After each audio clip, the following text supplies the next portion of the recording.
হঠাৎ তিনি মসজিদে নববীর মিম্বারে পা রেখে বললেন আমিন।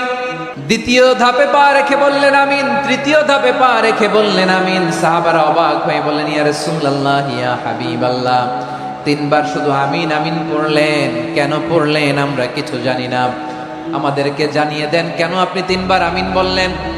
রাহমাতাল লিল আলামিন আল্লাহর হাবিব বললেন, ও আমার প্রাণের সাহাবীরা, আমি যখন মসজিদে নববীর মিম্বারের প্রথম ধাপে পা রেখেছি, সাইয়েদনা জিবরিল এসে আমাকে বলেছে, ও নবী, আপনার নাম শুনে যে ব্যক্তি আপনার উপর দুরূদ পড়ে না তার ধ্বংস আপনি বলেন আমিন। আমি বলেছি আমিন।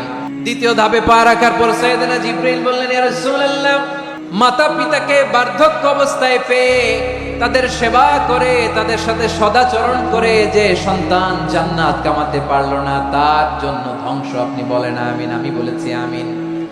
আবার মিম্বারের তৃতীয় ধাপে ঠিক যখনই আমি পা রাখলাম, সাইয়েদনা জিবরাইল বললেন, নবী, রমজান মাস পাওয়ার পরে এই মাসে ইবাদত করে যে ব্যক্তি নিজের গুনাহ মাফ করাতে পারলো না তার জন্য ধ্বংস আপনি আওয়াজ করে পড়েন আমিন।